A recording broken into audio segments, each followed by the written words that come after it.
Hello everyone, welcome to class. So today I'm teaching you on how to get a flawless makeup look, and the first thing to do is to clean the face with a micellar water and wipes.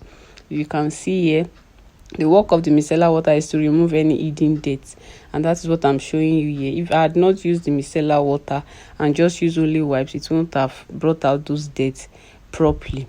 The next thing to do, if the brows are not shaping, is to shaping the brows, which is to remove the hair from the brow bone. That is the main idea for shaping the brow, just to clear off the brow bone and just make everything look beautiful. Then the next thing to do is for you to go in with your moisturizer. You can use any form of moisturizer depending on the skin type of your customer or the face that you are working on, because a moisturizer just adds more moisture, pH, increases the pH level on the face. If you can see the variance between the face which are moisturized and our neck which is not moisturized, then you understand what I am saying. The next thing to do after moisturizing is to go in with your primer. Depending on the face type, again the skin type, then you should know the kind of primer that you are supposed to use. Here I used the LA Girl primer. It's for all skin type. It's not that you can use as many moisturizer as you can, depending on the face you are working with and the skin type that you are working with.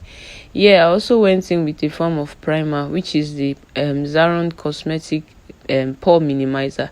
She had some pores on her T-zone area, so I decided to use that. I could have just used a mattifying primer, but the pores were showing, so I decided to use a pore minimizer for her. Then after doing all your priming and your skin prep, then the next thing to do is to go in with your foundation, the foundation that suits the face you are working on.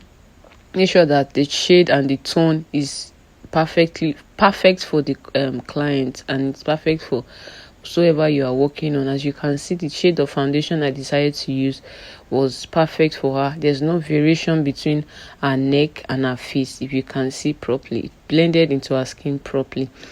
Then the next thing to do is to contour her face. You can decide to use a foundation for your contour or go in directly with your blush, whichever one works for you. Makeup is not a one-way thing. It takes constant practice to know what you can do and what you cannot do. And here I just went in after contouring with veebeauty, 2 shades foundation darker than her tone. I went in with that blush that you see, which is the Tehila cosmetic blush, and that is the result that I have on her face here.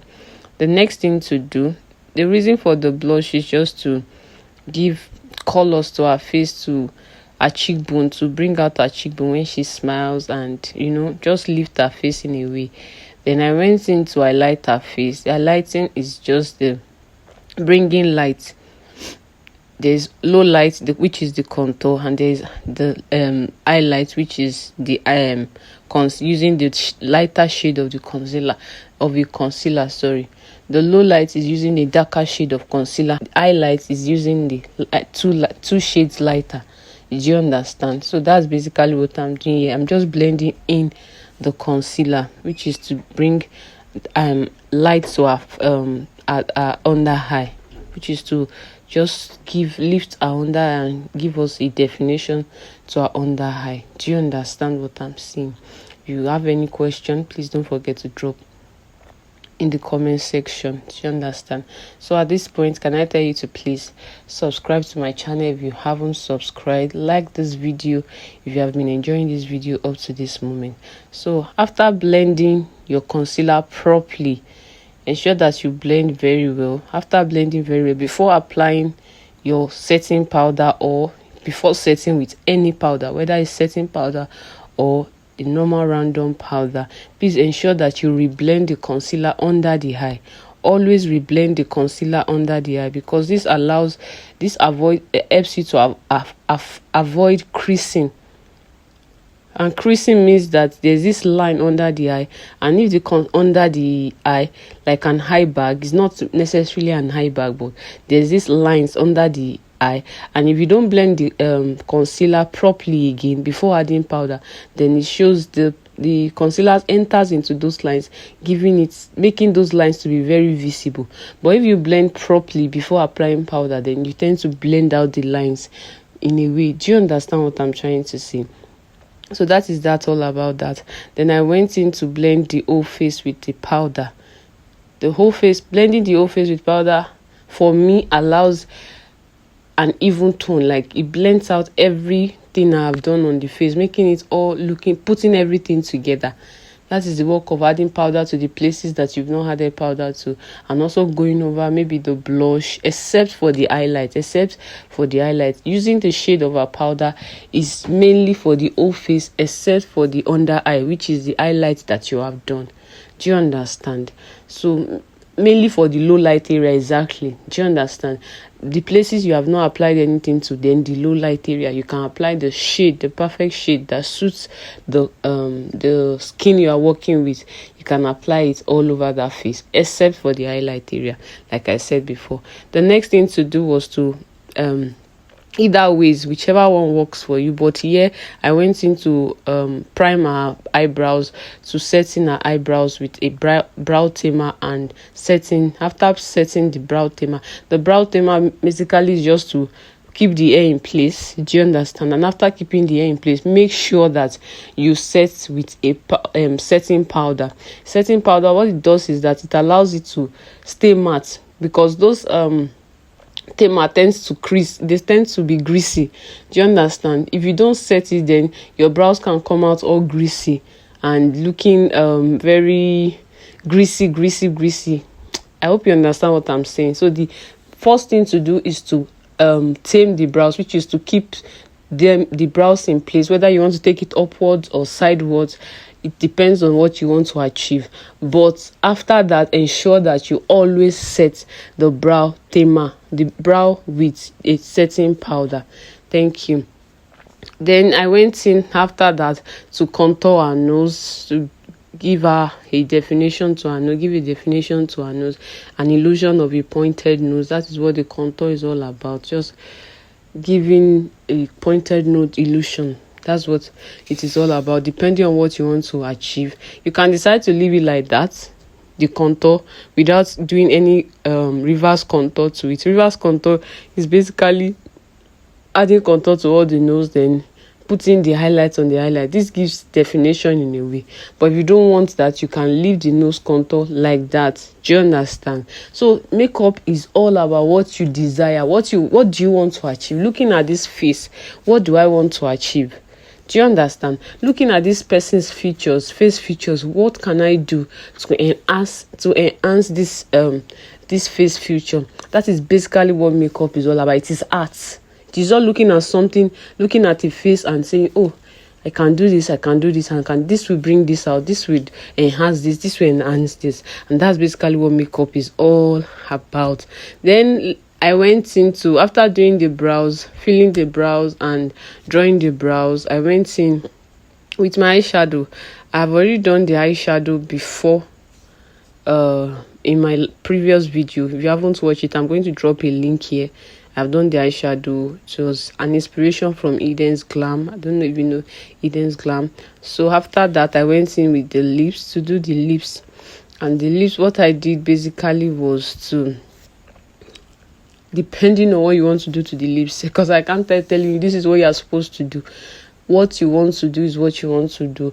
So the lips, I decided to do a nude lip here, and to do that, I wanted to make sure that the brown that I use for this nude lip is not plenty at all. It's not as much as, it's not much in any way. It's just a little brown, then more of the nude color. And that's what I did here, by filling in with the brown shade first, then going in with the nudes that I want to use. And that's the outcome of the lip here, as you can see. Then after that, I went into set her eye again with her powder. Yes, I did the reverse contour for the cheek also. You will see it in the video. That also is a choice if you want to do it. Do you understand? You can decide to do this and decide not to do it. So that's what makeup is all about. So I decided to do a reverse contour, but guys, I found out something. I could have corrected this in the during this video, but I decided to leave it just to be able to tell you guys about this. If you look at the left hand side here where I am applying mascara right now, you will notice that this is the low light is lifted. Her face is lifted at that area, while at this other side it is not lifted. That is because if you do a reverse contour and you do not blend the concealer, not concealer, sorry, the setting powder out properly, then you tend to have this lifted face. But once you blend out properly, you tend to have, yes, there's a reverse contour there, but it's not as pronounced as when you blend out the setting powder properly. I don't know if you can see what I'm saying. Look at this left hand side and look at this right hand side. There's a variance, there's a difference there. So what you decide to do on the face determines the outcome that it brings. What you do, the process you do, what you do during these processes determines the outcome of the face. Look at it here. Look at the left hand side. You can see the reverse contour is still is pronounced, is really sharp, while the other side here has been blended out properly, which giving her a very just the blush looking like it is all over our cheek area, while the other left hand side is being lifted. I hope you understand what I'm saying. If not, please send me a DM or something so I can explain to you properly. And if you would like to learn makeup personally, please don't forget that I train even physically. Thank you. So the next thing that I did was to gloss the lip. I went in with this Zikel lip. If you decide to gloss the lip, there's no problem, but you can decide to use a shade which is just a clear gloss or a colored gloss. I used a colored gloss from Adventure, and the brown shade of the gloss is from Zikel Cosmetics, which is the nudes collection that they have. So that's all about that. Then I went ahead to fix her lashes. Then I added bronzer to her face, to the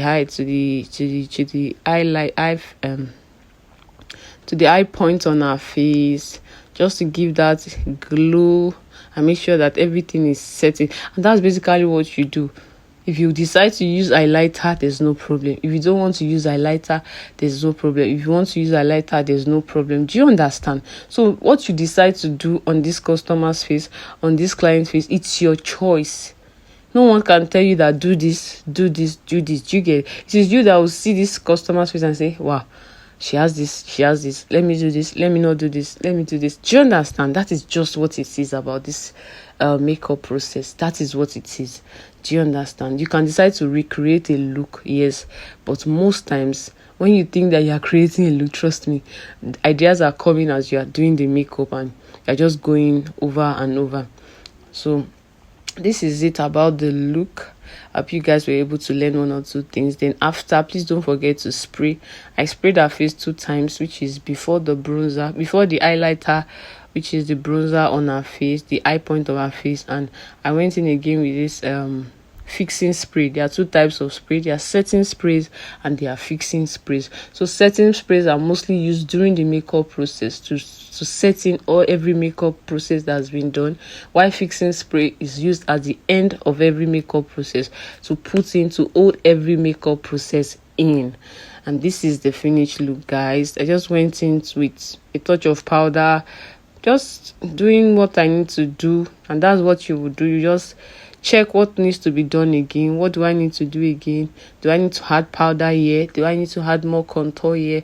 Do I need to apply anything here? That is just what it is about makeup, and I hope you're able to learn from this video. Please, if you haven't subscribed to my YouTube channel, don't forget to subscribe, like and share this video, and I'll see you in the next one. Take care. Mwah.